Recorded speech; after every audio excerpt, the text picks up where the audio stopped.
What are the pros and the cons of living in Greenville, Texas, or if you prefer, Greenville? Yes, I hear you in the comments, so I thought I'd honor it. Now, the reason that we're doing a pros and cons video is because so many of our clients want to know what it's like to live in the city. So if you're thinking about moving to Greenville or simply want to learn more about the city, this is a video for you. And you're gonna wanna stay to the end because some of these cons will not only surprise you, but can actually cost you money. Now, if we're just meeting, my name is Jaime Resendez. Welcome to the DFW Homeowner YouTube channel, where you'll find real estate information that no one else is sharing with you. All right, so let's dig into it. Greenville, Texas is located northeast of the Dallas-Fort Worth metroplex. And for this particular YouTube channel, this is the furthest that we're gonna get away from the metroplex. And one of the reasons, of course, is how long it's gonna take you to get into the DFW metroplex. As an example, to get to downtown Fort Worth, you need at least an hour and a half. If you need to get to downtown Dallas, give yourself a little bit over an hour. And to get to the international airport, you're looking at an hour and 15 minutes. Now, with that being said, one of the main reasons that so many of our clients end up putting Greenville on their short list of homes to consider when they're moving into the DFW metroplex is because of the cost of living. Real estate prices in Greenville are quite reasonable at this time. And you have various types of housing to choose from, which is very appealing for those that are looking to move into the area. You have resales, new construction, multifamily, and on and on. Now, in addition to lower real estate prices, the property tax rate is fairly reasonable. And I say that with the understanding and context that property taxes in Texas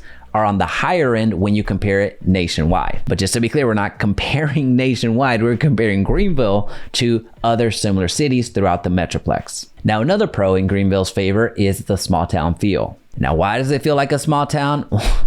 Well, because it is a small town. Greenville has about 30,000 residents at the moment. At this size, the city is small enough to where you will recognize a lot of the individuals throughout the community. But it's large enough to where you're gonna have most of the basics covered. In other words, unless there's something big going on somewhere else, you won't necessarily need to leave the city every other day. Now, the third benefit of Greenville is the parks and recreation scene. You're gonna have an opportunity to go out and enjoy the outdoors. Whether that's going to the park, going hiking, going golfing, or simply going outside of the city limits and enjoying the country. And by the way, if you're finding value in this video, let me know that you're here by commenting Greenville down in the comment section. Because now we need to talk about some of the downsides. What are the cons of living in Greenville? Well, the first downside is one that I alluded to at the beginning of the video, and that's its location. Quite a few Greenville residents commute into the Dallas-Fort Worth metroplex for their job, which is really the reason that I included Greenville in this particular YouTube channel altogether.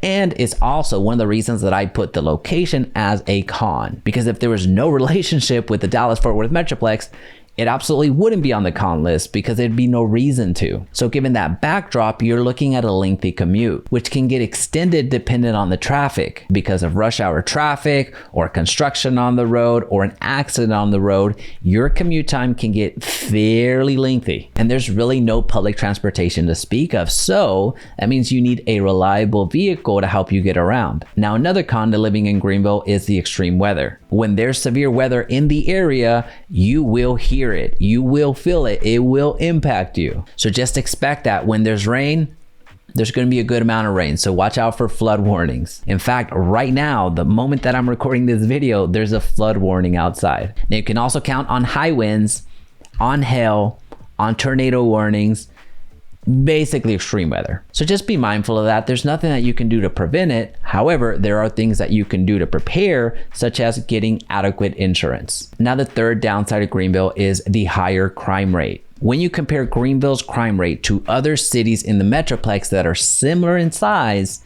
it underperforms. Now, given that I'm a real estate professional, there's certain things that I'm not able to talk about when it comes to the crime situation. So what I'll do is I'll leave a lot of helpful links down in the description for you to check out. Now, overall, the reason that so many of our clients end up going with Greenville over all the other cities that they have access to is because of the lower cost of living, the parks and recreation scene, and that small town feel, which is why we at the DFW Homeowner YouTube channel give Greenville a 3.75 out of 5. So if Greenville has piqued your interest and you want to learn more about the city all the way back to when it was founded, check out this video right here. Or if you're ready to check out some Greenville real estate, check out our list of preferred homes down in the description.